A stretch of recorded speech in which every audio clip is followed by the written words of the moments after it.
Boa noite para quem sobrou, porque eu vi que eu já perdi uns 100 seguidores depois que o jogo acabou. O que aconteceu? A galera foi embora e não quer mais saber nada de Barcelona. Tô pagando pato porque o time foi eliminado, não sei o que está acontecendo, mas muito boa noite para quem resolveu continuar por aqui. Espero que ainda tenha alguém disposto a assistir esse vídeo para falar, meu povo, de uma muito justa classificação do Paris Saint-Germain.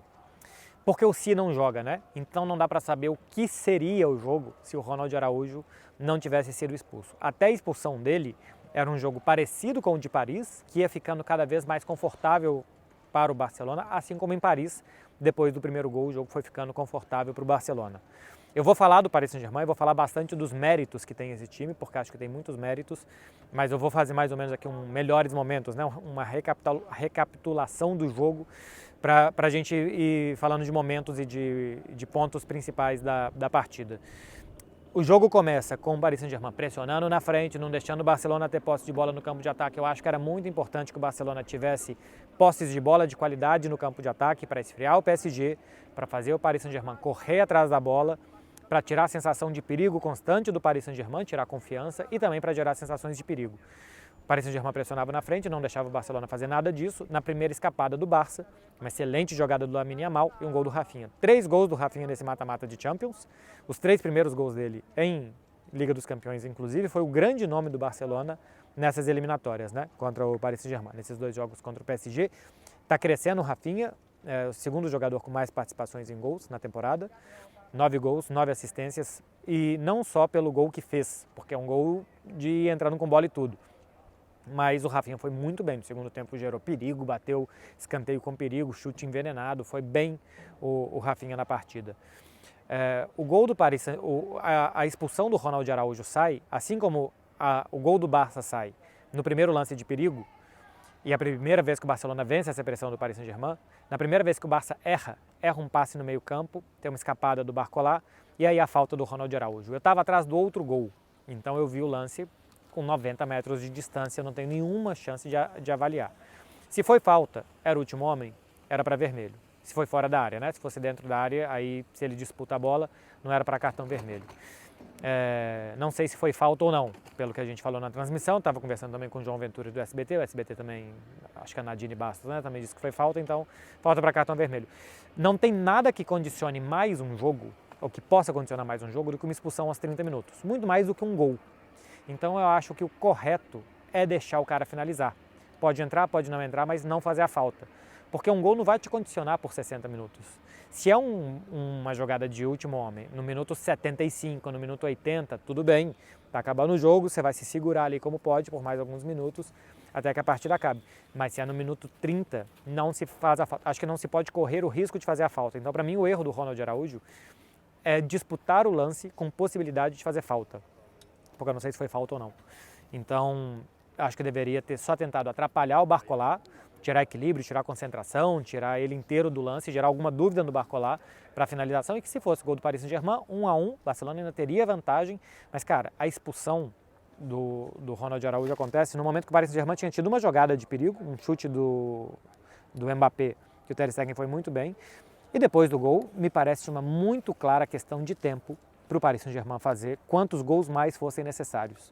Primeiro tempo já termina com o PSG chegando com sensação de perigo, porque a pressão que era muito boa, com 11 contra 11, fica ainda melhor, porque o Barcelona tem uma válvula de escape a menos. O Barcelona não sabe se defender atrás, não gosta de se defender atrás. O Barcelona não tem jogadores para compensar a ausência de outro, porque os meio-campistas como Gundogan, Pedri, não são jogadores de fazer grandes distâncias, de estar numa área, de estar na outra, não são os tal dos box-to-box, né? O Frenkie de Jong até pode fazer mais isso. O Barcelona não teria uma saída, por exemplo, pela direita com o Condé, para ter grandes arrancadas à frente, até porque não podia, porque tinha que pensar atrás, e também não tem qualidade para ficar fazendo arrancadas e arrancadas para ganhar a vida como um ala pela direita. Então a expulsão condiciona muito, não só por ter um jogador a menos, por ter do outro lado um adversário que não te deixava respirar e ficar com a bola e que te ataca muito bem, e que sabe ler muito bem os espaços e achar muito bem os espaços, mas também pela característica dos jogadores do Barcelona. Acho que a saída do Lamine Yamal é a lógica, né? Você tira um jogador com menos trabalho defensivo para deixar um meio-campo com os três de sempre ali, com o Pedri, com o Frenkie de Jong e com o Gundogan, para nas poucas posses de bolas que o Barcelona tivesse, ter posse de bola de qualidade, ter jogadores para vencer pressão, para achar espaço para Rafinha e para Lewandowski, mas não funciona. Tanto que eu acho que a saída do Pedri depois para a entrada do Ferran, boa. 2 linhas de 4, Ferran para um lado, Rafinha pelo outro, e esses 2 jogadores correndo depois quando tivesse que atacar. Na hora que trocou o Lamine Yamal, eu pensei que era lógica, mas que talvez tirar o Pedri fosse melhor ideia. Fazer 2 linhas de 4 e tentar pelos lados do campo, né, dobrar jogadores. Defender com 2 linhas de 4, na hora de atacar, que esses 2 jogadores atacassem como atacantes e não como meio-campistas. Mas volta o segundo tempo e o Paris Saint-Germain continua muito em cima, consegue fazer o gol com o Vitinha. O pênalti, para mim, é uma jogada que o Cancelo não pode disputar, assim como o Ronald Araújo, eu acho que se precipita e não deveria ter disputado com o Barcola. O Cancelo, que acho que fez bom jogo, o duelo dele 1 contra 1 contra o Dembélé é bom, o Dembélé leva pouca vantagem nos dribles contra o Cancelo, mas é uma jogada que o Cancelo não pode disputar. Tem que deixar ele para a linha de fundo, era um lance intranscendente, era um lance sem perigo, a defesa do Barcelona estava bem postada, o Cancelo disputa a bola, chega atrasado, faz o pênalti, para mim, esse eu vi de perto, para mim é penalidade. E aí o Paris Saint-Germain faz o 3-1, aí o Barcelona consegue ter uma ou outra saída com bolas longas, com Ferran e Lewandowski conseguindo baixar algumas bolas que chegam ao campo de ataque do Barcelona. Tem ainda no último lance, já nos acréscimos, né? Chegando nos acréscimos, uma que o Lewandowski finaliza e que o Ferran se desespera, também acho que era para fazer o passe para o Ferran Torres. E aí, num contra-ataque, o Mbappé mata e faz o 4-1. Mas o jogo do Mbappé, apesar dos 2 gols, é um gol de pênalti, bem batido, e um gol de um rebote dentro da área depois de um cara a cara que ele perde. Não fez boa eliminatória o Mbappé, apesar de ter feito 2 gols, não brilhou. O Dembélé foi o melhor jogador do Paris Saint-Germain, o Vitinha também foi muito bem nos 2 confrontos. Hoje o Fabián Ruiz jogou muito bem, jogou realmente bastante bem o Fabián Ruiz, pressionando muito no meio campo, dando ritmo e também chegando à frente para dobrar com os jogadores pelo lado esquerdo, especialmente do ataque, e gerar muito perigo dentro da área do Barcelona. Gostei do meio-campista espanhol. O Barça, parando de falar do jogo, o Barcelona cai, mostrando que é um time que poderia estar pronto para brigar com o Paris Saint-Germain, porque brigou por muito tempo, né? Enquanto estava 11 contra 11 lá e aqui, o Barcelona brigou bastante tempo com o Paris Saint-Germain, então o Barcelona poderia estar numa semifinal de Liga dos Campeões, se não é um cartão vermelho, se não é não sei o que e tal, assim. Mas não foi um time que, por exemplo, foi atropelado pelo Bayern de Munique, claramente era inferior. O time que perdeu do Paris Saint-Germain e depois perdeu da Juventus em 2017. O time que perdeu do Liverpool, que eu acho que tinha feito um grandíssimo jogo na ida e na volta não conseguiu cumprir. Acho que o Barcelona conseguiu competir bem, igual para igual, em muitos momentos melhores que o Paris Saint-Germain, de uma temporada de recuperação. É um clube em recuperação, o Barcelona. Ganhou o título espanhol ano passado, ainda em início de recuperação, porque é recuperação econômica, é recuperação técnica, é recuperação de poder contratar jogadores. As contratações dessa temporada, tirando o Gundogan, não foram as pedidas pelo Xavi. Chegou no mercado de inverno o Vitor Roque, por exemplo, por 60 milhões, que é um jogador de futuro e não de presente. E o Barcelona precisava de um jogador de presente e não um jogador para daqui a alguns anos, neste momento, né? Então acho que o Vitor Roque deveria ser uma contratação menos urgente do Barcelona, como acabou sendo. Mas enfim, é um clube em recuperação que nas próximas temporadas eu acho que tem que estar na mesma linha, tá? Estar nas quartas de final da Champions tem que ser obrigação. A partir de agora vai mudar, né? Então a partir de agora tem que rever como que vai ser, mas estar nas oitavas de final, que é o segundo mata-mata, tem que ser obrigação. Passar também desse segundo mata-mata, acho que muito provavelmente, dessas oitavas de final, e estar nas quartas de final. A partir daí, cara, pode aparecer um adversário fortíssimo, menos forte, um dia ruim, uma expulsão, e a partir daí você vai jogar com a sua competência, mas também com sorte e azar, porque assim é um torneio de mata-mata. Me decepciona mais o Barcelona no Campeonato Espanhol, que há muito tempo está longe do Real Madrid, que agora está se recuperando, do que na Champions, tá? O campeonato de regularidade, para mim, é o que marca mais, porque a Champions tem esses imponderáveis, e um desses imponderáveis, uma expulsão, acabou mudando completamente o panorama. Do lado do PSG, meu povo, tem uma muito boa condição de estar na final de Wembley, na minha opinião. É muito favorito, muito não, mas assim, é 70-30, 65-35 contra o Borussia Dortmund. O Paris Saint-Germain foi mudando durante a temporada a sua forma de jogar, eu acho que de entender os jogadores que tinha o Luis Henrique. Começa a temporada com o time dos 1000 passes, chega a jogar acho que contra o Clermont, alguma dessas partidas do campeonato francês, e o time troca mais de 1000 passes. muda a sua forma de jogar, ainda é um time com mais posse de bola, ainda é um time de trocar muitos passes, porque é essa característica do seu técnico, mas é um time mais vertical. É um time vertiginoso, é um time muito rápido, muito agressivo, cara. Quando você vê no campo, e assim, ver no campo não é nem ver no estádio, quando você vê no gramado, eu tenho total percepção que ver um jogo no gramado e ver um jogo na tribuna ou na arquibancada é muito diferente, porque acho que no gramado a gente não tem tanta noção tática, porque a gente está vendo nesse plano que eu estou vendo aqui, né? Então assim, o cara que está cortando a grama ali, ele está dentro da grande área ainda e a gente já está vendo ele longe. Queres passar?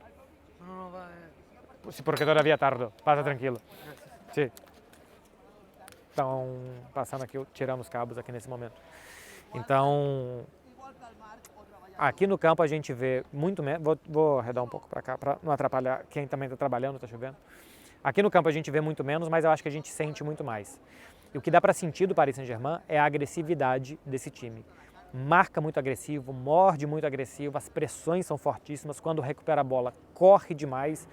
Quando tem a bola no campo de ataque, toca ela também muito rapidamente, nos 2 jogos contra o Barcelona e Vilnius, para achar espaço e para infiltrar.